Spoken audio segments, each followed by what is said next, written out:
On this episode of Gameball College Kickoff, we're going to recap the happenings of Week 11 in the college football season. And boy, can you say upset. We're going to talk about a couple of those. And also in the second segment, we're going to talk about after losing to Western Kentucky by a score of 45-19, Arkansas wasted no time in firing their head football coach, Chad Morris, after 2 years. He would post a record of 4-18. Who should Arkansas consider replacing and making their next head coach? There's a few names floating around. We'll talk about that. And of course, in our third segment, we'll give you our forecast for Week 12 of the college football season. Stick around. Gameball College Kickoff begins now.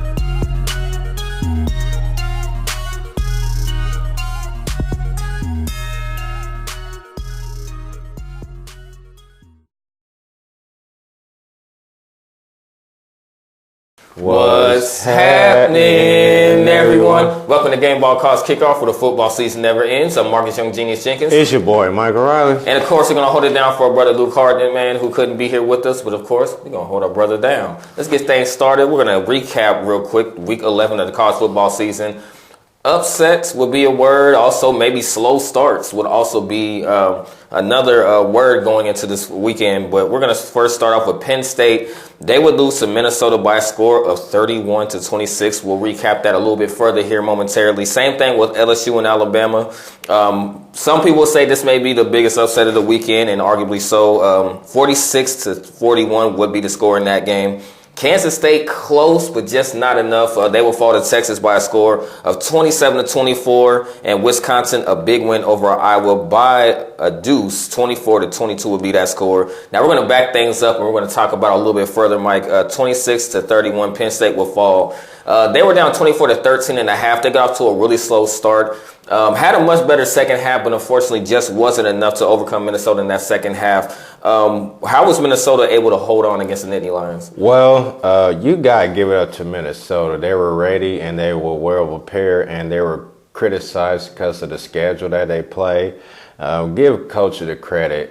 He has his guys game plan, focus, and all that, and they were aggressive, especially offensively. They wasn't scared. They was taking shots down the field, and the offensive line did a good job creating a running lane from the running back to get through. And that quarterback from Minnesota, man, he was just tearing Penn State up like it wasn't nothing. He was just throwing bombs, throwing dimes, and run after catch was ridiculous. And that receiver had 208 yards receiving. I was like, wow, they just balled out. But the defense showed up of Minnesota. They played well. They played gap assignment football, even though they did struggle a little bit in the second half. But they was able to force 3 key turnovers to win that game. 3 interceptions, sign, seal, deliver, especially the moments of the game where Penn State was getting the game-winning drive going, but it was intercepted, sign, seal, deliver. I say the biggest upset of Week 11 was Minnesota over Penn State, and that was first time since in the 19th century, of course, that the big win of Minnesota, and plus they were undefeated. Early parts of the 19th century, I should say. So, big ups to Minnesota. They deserved to win, even though I was the only one that picked them to win. Yes, he did. So, yeah, it was a good win. Penn State, too many turnovers, too many mistakes, and they couldn't come back from that. And that hurt them in this game. And it's just one of those blows that they have to swallow. And hopefully they could come back, learn from it, and they'll be able to at least get their name mentioned in the college football playoff. And they have to win out, but unfortunately that might not be the case because Minnesota already solidified that win. All right, Penn State, unfortunately, just right there at the end. And Once again, got off to a slow start. Just same thing, and we'll talk about that with Alabama and LSU. Just too little, too late. They made the right corrections, at least offensively in the second half, just not enough to get it done. And speaking of which, we're going to go to the other upset of the weekend, and that was LSU taking on Alabama. Throw your L's up, LSU fans. I was stuck with you since the beginning.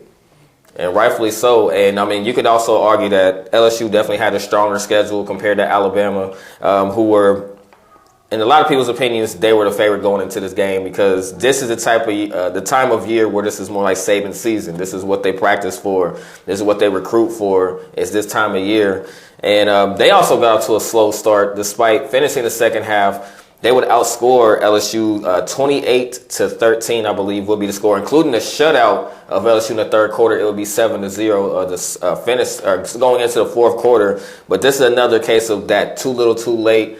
LSU, give them a ton of credit. They got to a strong start in the first half, and Alabama, maybe if they had a little bit more time in this game, unfortunately, but LSU, give them a ton of credit in this game. How were the Tigers able to upset the Crimson Tide? Well, it was 8 years in the making for this win. They got beat 8 years in a row. They got tired of hearing it, and the players came, showed up, and showed out. It was a 20-point game at one point, and Jake Burrow, that quarterback, boy, he was throwing dimes, being cool, collecting that pocket, and he almost had 400 yards passing. And that running back, over 100 yards rushing against the Alabama defense. When does that happen? Right. And they just showed out and showed their colors like, we ain't scared of you, Nick Saban. This is our time. You had your time. This is about LSU football right here, right now, and it happened in their backyard. That makes it more insult to the injury is you getting beat by your rival in your own backyard. Credit to Alabama, they came back and made it a close game, but it was a little too late and could get the onside kick, and too many turnovers hurt Alabama's chances offense, and penalties killed them as well. It went both sides back and forth, but LSU was the much better team and disciplined and fundamentally sound. They got the big victory on the road. As I said it before in the previous shows, if LSU beats Alabama, they're winning it all, and I'm still sticking with that. Well, the case is definitely still open. I mean, you have a strong point with the way they played against Alabama. For Alabama moving forward, what do you take away from this, and what do you focus on now moving forward? Well, they're still not out of it yet. You have to have some help. For Alabama, you have to win out. And you have to play a tough game against Auburn, who's looking to be Grinches and knocking you off. So you can't overlook Auburn down the stretch. Alabama has the easy schedule to get Auburn. Once that Auburn hits, you have to win that. If you don't win the Iron Bowl against Auburn, you're not going to the college football playoff. All right, Alabama still holding on by a thread. Once again, after being upset by LSU. Great game all in all, 46-41. That's going to conclude the first segment here on Gameball Calls Kickoff. Coming up, as we mentioned in the preview, Chad Morris out as the Arkansas head coach after 2 years. Who should replace him at the helm? We'll talk about that here momentarily, right here. Gameball Calls Kickoff. We're just getting started.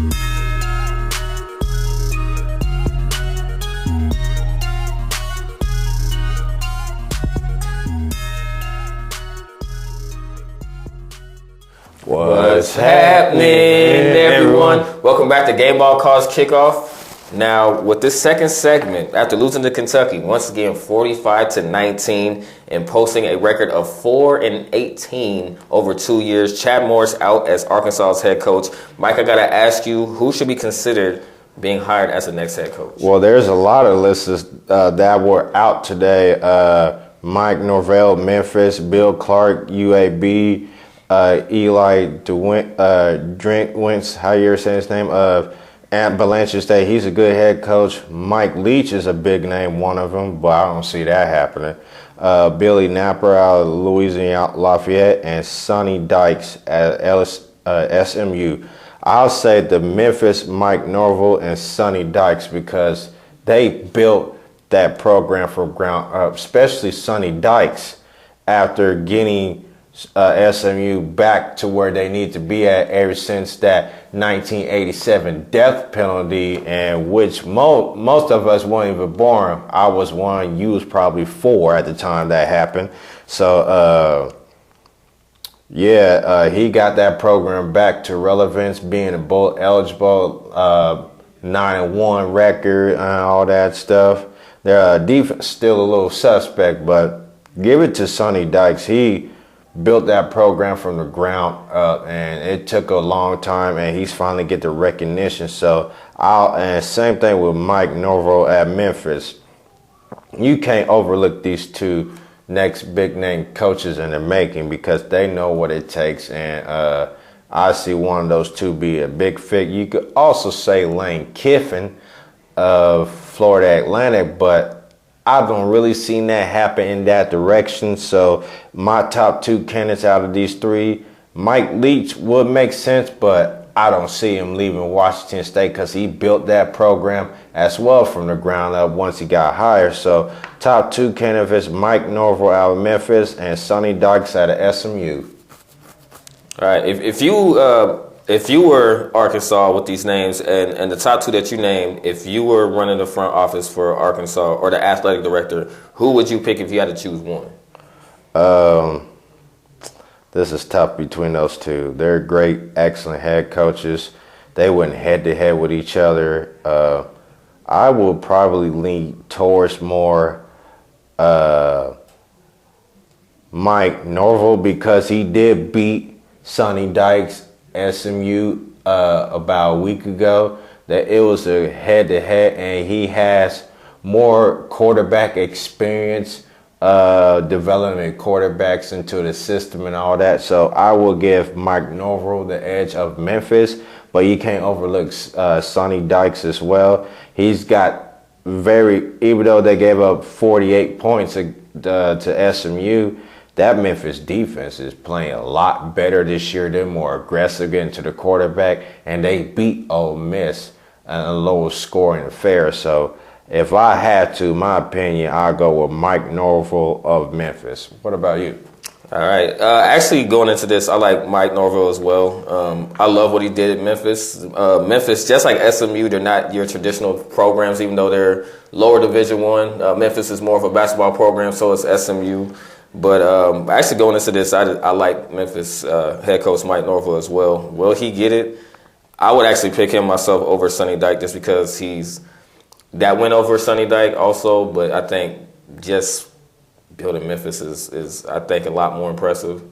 But I will say this much: I can't wait to talk about the third segment, the Week 12 forecast, because there's a lot of games.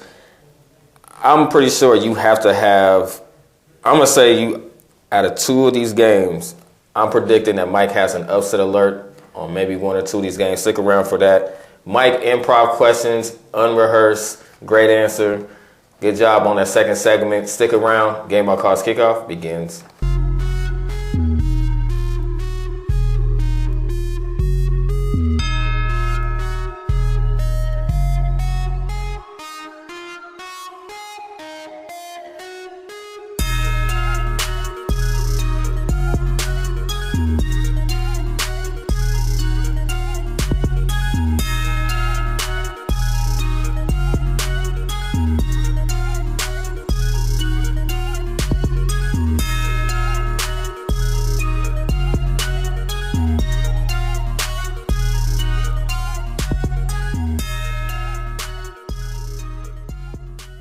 What's happening, everyone? Welcome back to Gameball Calls Kickoff. Now in the third segment for Week 12, we're going to give you our forecast. There's 3 all 4 of these games that we're going to give you to keep an eye out on are really big games nonetheless.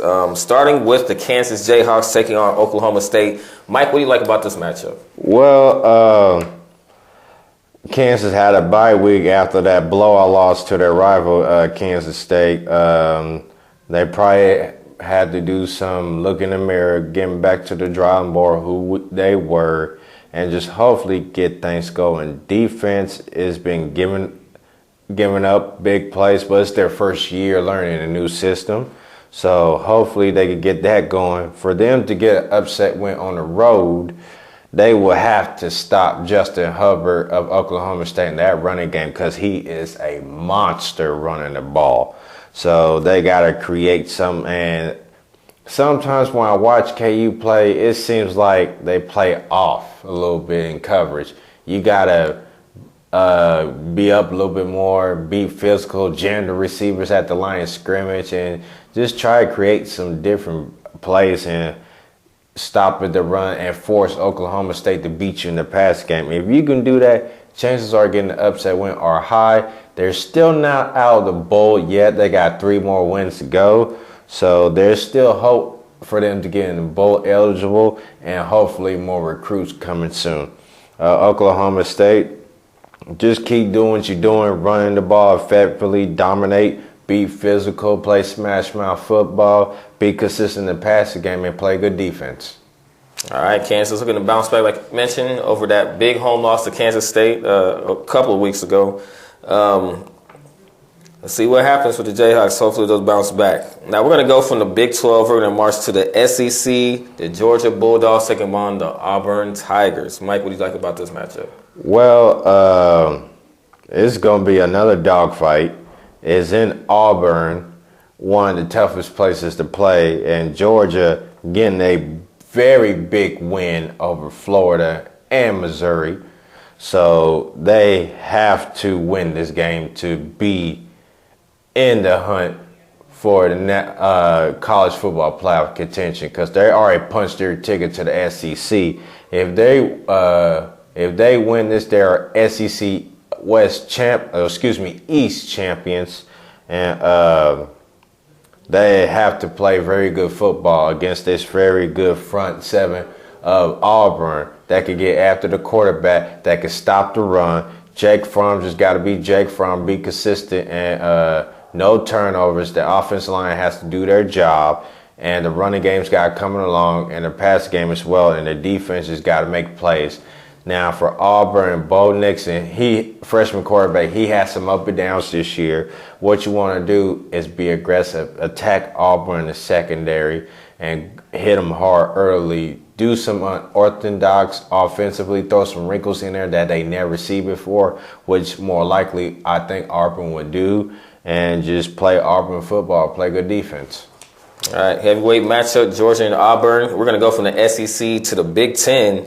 Minnesota, obviously, with the big win over the weekend over Penn State. Iowa, unfortunately, on the other end of a victory against Wisconsin over the weekend. They're looking to bounce back and maybe spoil the season for Minnesota. Mike, break down this matchup.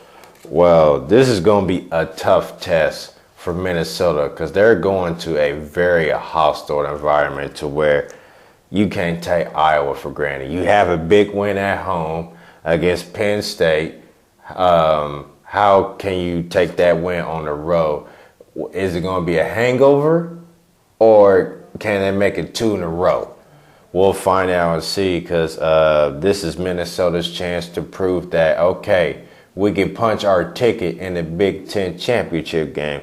But this is one of their tests on the road in a very hostile environment. So they have to be aggressive like they did against Penn State. They have to run the ball effectively, and quarterback has to be aggressive, but not too much, because Iowa's defense is very good. And take what the defense gives you, and you want touchdowns, not field goals, is the key thing. If you can do that, you get the win on the road. For Iowa, it's been a struggle for them in the last few games offensively. They did enough, but not enough to beat Wisconsin defensively. They have to force more turnovers and get 3 and outs. And the offense has to help the defense out more because the defense is being left out on the field a little more and they're getting gas. If the offense can help the defense out better, it'll keep them rested and they'll be energized and refreshed to come back and stop Minnesota's offense, and they could get the win at home. All right, once again, Minnesota riding that momentum of that upset into Iowa. Iowa looking to bounce back with a better way than be at home with a big test. And that's going to take us back to the Big 12. Oklahoma taking on Baylor. Mike, what do you like about this one? Boy, this is going to be a good matchup. And Oklahoma, this is a must-win for them because Baylor, they're playing some good ball right now. Last week against TCU, Baylor snuck one out in 3, maybe 4 overtimes, if I can recall. Oklahoma, they about blew the lead against Iowa State. Their defense is vulnerable right now. They can't stop a common cold if their life depended on it. I'm just being realistic. So their defense has to stop Baylor's physical offense because they play smash mouth football, running the ball between the tackles effectively. And that receiver Sims, ooh, he's nice. You talk about CeeDee Lamb of Oklahoma, but that Sims kid at Baylor, they're neck and neck. So it's going to be a fun matchup to watch. So if Oklahoma's defense can step up, stop Baylor's offense, and let the offense of Oklahoma do what they do with Jalen Hurts and the crew, they have a chance to win on the road. For Baylor, this is their big moment since that scandal. How would they rise up to the occasion, and how would they able to stop the dynamic offense of Oklahoma, and how would the secondary be able to slow down CeeDee Lamb? And special teams counts as well because he is a good hell of a returner in that department as well. So if Baylor's defense can step up and the offense will take care of itself, they'll get the win at home. All right, 2 big matchups to look out for in the weekend in the Big 12, one in the SEC and another one in the Big 10. And that's going to take us to the predictions part of this podcast, starting with the Jayhawks in Oklahoma State. Who you got? Something tells me to go with the Oklahoma State Cowboys, but something tells me in my heart that the Jayhawks might pull it off and make their bowl eligible run. Even though it's Les Miles' first year, I would like to see that happen. Hopefully, I'm going to go with the Jayhawks to barely sneak one out. I'm going to say 31-28, late field goal. Jayhawks get it down the road. Oklahoma State's already bowl eligible where you have to lose. So I'm going with the Jayhawks on this one, and Luke has picked Oklahoma State. Rightfully so. I think a lot of people, obviously the Jayhawks would be the underdog, so to speak. I want to see KU as well. I mean, they've actually had a couple weeks to prepare from this. I could imagine the type of intensity practice has been since they got blown out by Kansas State at home. I'm going to say this is a close one as well. I got them winning 24-27 over Oklahoma State. Georgia and Auburn, one of the big heavyweight matchups in the SEC this weekend. Who you got? I got Georgia because right now they're playing with a lot of momentum and they're playing some good football. They got a big win against Florida. They got another big win against Missouri, just slapped them around.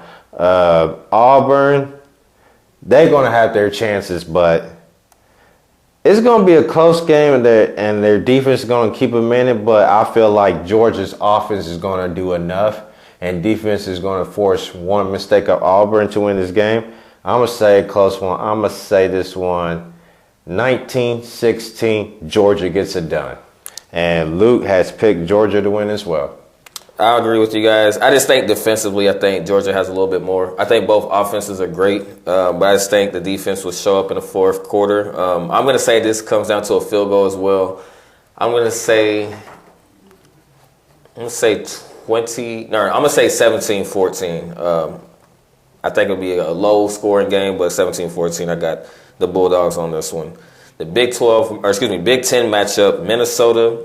Do you keep riding this train, or does Iowa bounce back at home? I'm riding that Minnesota train. Wherever Kool-Aid that is, I'm drinking it because they show a lot of will to get that win at home. even though they gave up big points in the final minutes of the game, but their defense stepped up when they needed to and make plays. And I say that continue. And they're playing good, inspiring football. So I'm going to say Minnesota squeaks one out on the road. I'm going to say 21-17. Minnesota gets it done. And Luke has pinned Minnesota to win as well. I like Minnesota. If they can get out to the strong start they did against Penn State and not allow many mistakes like they did in the second half, because Iowa, they're talented enough to where they can put points on the board and make adjustments in the second half. But I think Minnesota, I'm going to ride that train with you as well. I'm going to give this a score. I'm going to say 35-28 will be that score. I think it'll be a great game. And the final one, the Big 12, Oklahoma and Baylor. Who you got in this one? I got Baylor. Baylor, they've been sneaky winning at the last minute. You think you had them, but you don't. It's been like that the last few games, except for Oklahoma State when they blew them out. But Baylor finds a way to win games. That coach is playing, give players to play inspired football. And I just seen Baylor doing just enough. And I don't trust Oklahoma's suspect defense to stop Baylor's offense. And they're going to give a lot of rush yards. And they're going to attack them in the passing game. I just think Baylor's defense do just enough to slow down Jalen Hurts in the Oklahoma offense. So I'm going to say Baylor wins 41-28 at home. And Luke picks Baylor to win. It's tough because that Oklahoma offense ain't nothing to play with, though. That offense is legit. I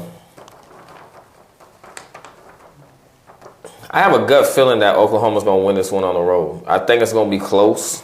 I'm going to pick this score. I like Oklahoma. I'm going to say I'll give this one 28-17. I like Oklahoma in this one. And that's going to do it for this episode of Gameball College Kickoff. Social media, you can find me on Facebook, Marcus Jovel NC Jenkins, Instagram, Instagram, Snapchat, and Twitter. You can find me at Jovel NC. With the underscore. Yes, sir. Social media, Facebook, Twitter, Instagram, Gmail, YouTube. You can follow our social media page on the right side. It'll be on your left side as well. Be sure to get your fresh gear at gameballshop.equid.com. That's gameballshop.equid.com. And be sure to look out for our official website coming soon. We got that going up and running. And we can't forget our other brother who couldn't make the trip, but you'll see him soon, Luke Harnett. Facebook, Instagram as Luke Harnett, and on Twitter, that's Luke Harnett too, because he's the real Luke Harnett, folks. I'm Michael Riley. I'm Marcus Jenkins. This is Gameball College Kickoff. We're now tuning in to Gameball NFL End Zone, and see you next time.